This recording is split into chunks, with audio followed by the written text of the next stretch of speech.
Alassane Ouattara est très critiqué car sa nouvelle candidature qu'il a déposée énerve. La Côte d'Ivoire et Gabon là, quand il ne voit pas un Français, il ne respire pas bien.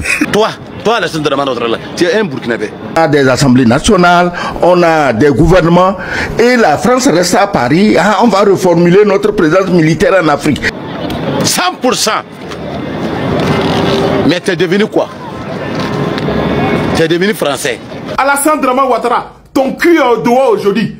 Vous pensez que c'est mon avoir que vous avez utilisé pour venir au pouvoir en 2025? Vous mentez, vous allez tirer à terre.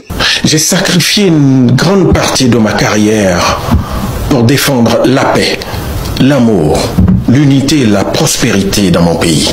Ton cul est au doigt aujourd'hui. Non, vraiment, tu es méchant, Alassane Ouattara. Si il s'amuse de faire les réunions dans l'espace l'AIS, nos radars des dernières générations vont les repérer. Il faut faire attention. C'est pourquoi je dis, quand je vois certains chefs d'État qui bombent le torse parce qu'ils sont amis de la France, je dis, mais c'est la France qui va vous renverser. Chers amis, c'est un coup de tonnerre qui s'abat encore sur la Côte d'Ivoire. L'annonce de la candidature d'Alassane Ouattara pour un nouveau mandat crée une onde de choc incroyable. Que ce soit des artistes, des influenceurs et même des chaînes télévisées, tout le monde en parle. Apparemment, il n'aurait pas respecté ses propres dires. Et ce n'est pas seulement une décision politique, mais c'est aussi une déclaration selon les opposants. Trop c'est trop et ce sont des milliers de voix qui hurlent sur tous les réseaux sociaux en passant par des artistes et même des influenceurs. Et beaucoup d'Ivoiriens commencent à s'interroger. Pourquoi maintenant et pourquoi continue encore de déposer sa candidature après qu'il a réussi son mandat? Il a construit des ponts, des stades, des routes, des logements, des infrastructures et tout ceci, il aurait pu partir pour 7 ans en retraite pour respecter son honneur. Et encore plus surprenant, l'ancien chef d'État ivoirien Laurent Gbagbo est aussi dans la course. D'un côté, nous avons les supporters et de l'autre côté, nous avons les détracteurs, encore appelés les opposants. Qui va gagner ce combat d'être élu pour la prochaine élection? La chose est que d'un côté, nous avons les partisans du président qui louent son bilan économique et son rôle dans la stabilité du pays qui a été un franc succès. Alors que de l'autre, une opposition farouche qui dénonce un pouvoir fatigué, connecté à la France et autocratique.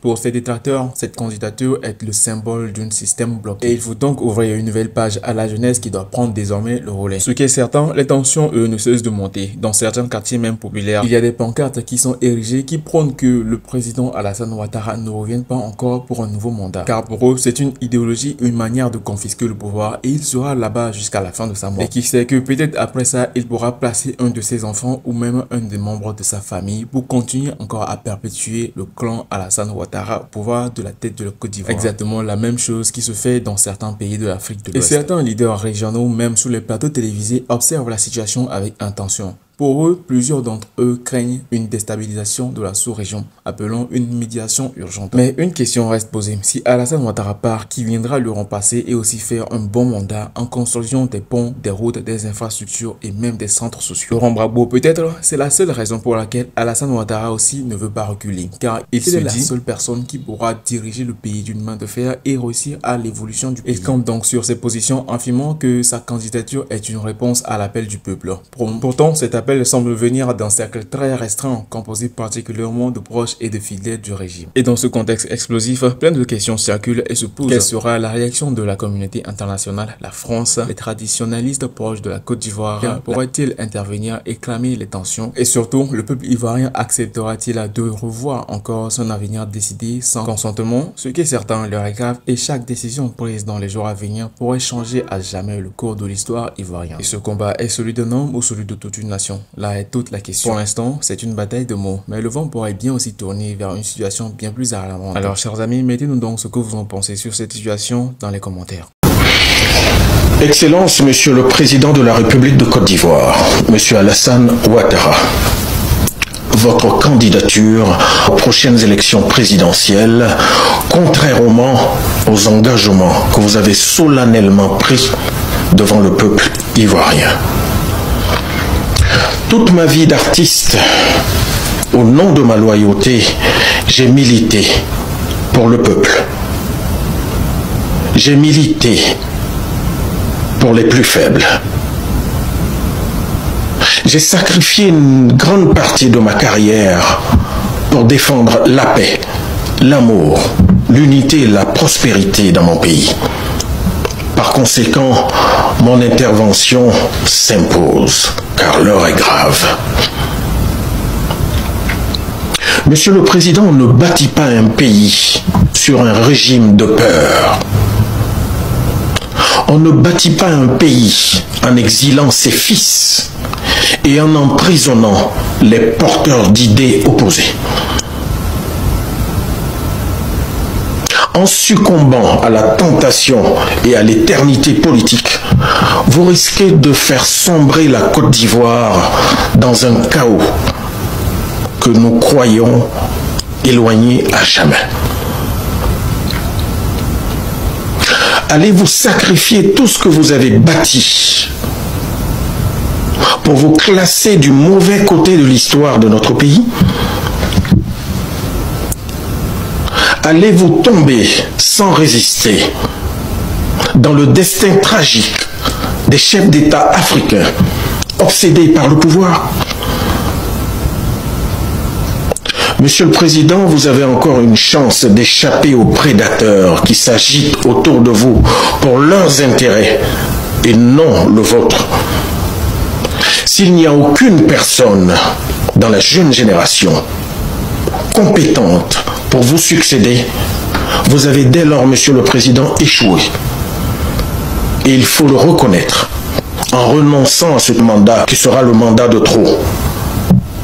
Car le peuple ivoirien qui vous a porté, qui vous a accompagné à la magistrature suprême, pourrait vous manquer de respect. En vous remerciant en avance pour votre attention, je vous prie, Monsieur le Président, de retenir que je sais prévenir, je ne sais pas guérir. Je vous remercie. Côte d'Ivoire et Gabon là, quand ils ne voient pas un Français, ils ne respirent pas bien. Leurs dirigeants là, si un jour ils se lèvent, on dit qu'il n'y a pas de soldats français, et ils vont s'évanouir. Donc c'est eux, là-bas là, ce n'est même pas la France, c'est eux-mêmes qui veulent à tout prix la France ou rien. C'est pourquoi ils sont si en courroux contre les pays du Sahel qui sont contre la présidence militaire française. Parce que tu te dis, mais comment les Français c'est le paradis, l'armée française c'est le paradis. On ne comprend pas que vous n'aimez pas le paradis. Mais gardez votre paradis. Donc les deux pays là, maintenant Djibouti là, c'est une autre paire de manches. Les bases militaires à Djibouti, c'est pas seulement la France. Il y a les Américains, il y a les Chinois. Un coup de tonnerre vient de secouer la Côte d'Ivoire. La candidature d'Alassane Ouattara fait grincer des dents, et ce, jusque dans les ruelles les plus reculées d'Abidjan. Un président qui veut encore briguer un mandat? Pour beaucoup, c'est la goutte de trop. Il doit laisser la place à une nouvelle génération. Zraigne clame les jeunes Ivoiriens. Les critiques fusent de toutes parts. Pour certains, cette décision est un affront à la démocratie. Après tout ce qu'on a traversé, il ose encore? Zraigne indigne les opposants politiques. Des scènes de protestation éclatent, ici et là. Mais Ouattara, lui, reste de marbre. Dans son dernier discours, il s'est posé comme l'unique garant de la stabilité ivoirienne. Une déclaration qui n'a fait qu'attiser la colère. Mais ce n'est pas tout. Les tensions s'intensifient. Les rues grondent, les réseaux s'enflamment. Pendant ce temps, des rumeurs circulent. Certains accusent Ouattara de vouloir manipuler les institutions pour verrouiller le système. Ce n'est pas un simple débat politique, c'est une guerre d'influence. Zraigne, murmure-t-on, dans les couloirs du pouvoir. Les leaders de l'opposition, eux, appellent à la mobilisation générale. Laurent Gbagbo, Guillaume Soro et bien d'autres dénoncent une candidature illégitime et réclament des élections transparentes. C'est maintenant ou jamais que le peuple doit se lever, martèle un membre influent de l'opposition. Et vous, qu'en pensez-vous? Cette candidature est-elle un coup de maître ou un acte désespéré? La Côte d'Ivoire est-elle prête à supporter une nouvelle crise? Une chose est sûre, les jours à venir s'annoncent décisifs pour l'avenir du pays. Le vent de la discorde souffle une fois de plus sur la Côte d'Ivoire. Alassane Ouattara, figure controversée de la politique ouest-africaine, se retrouve au centre d'une tempête médiatique. Sa récente annonce concernant une potentielle candidature pour un nouveau mandat a réveillé les tensions enfouies. Les rues d'Abidjan bouillonnent, les débats enflamment les réseaux sociaux et les critiques s'abattent de toutes parts. Une question se pose, jusqu'où ira Ouattara? Dans les quartiers populaires comme dans les salons feutrés des élites, les avis divergent, mais l'agacement est palpable. Beaucoup accusent le président sortant de vouloir s'accrocher au pouvoir coûte que coûte, bafouant ainsi les principes démocratiques. On n'en peut plus, scandent les manifestants. Les souvenirs des crises électorales passées refont surface, et avec eux, la peur d'un retour à l'instabilité. Mais Ouattara ne fléchit pas. Dans ses discours récents, il se positionne comme le garant de la stabilité et du développement. « Je suis le capitaine de ce navire, et ce navire, je ne le laisserai pas sombrer », a-t-il martelé devant un parterre de partisans. Pourtant, derrière cette assurance affichée, ses détracteurs perçoivent un dirigeant isolé, coupé des réalités du peuple. Les opposants politiques, eux, ne perdent pas une seconde pour monter au créneau. Ils dénoncent une confiscation du pouvoir et appellent à une mobilisation générale. Laurent Gbagbo, Guillaume Soro et bien d'autres figures emblématiques de l'opposition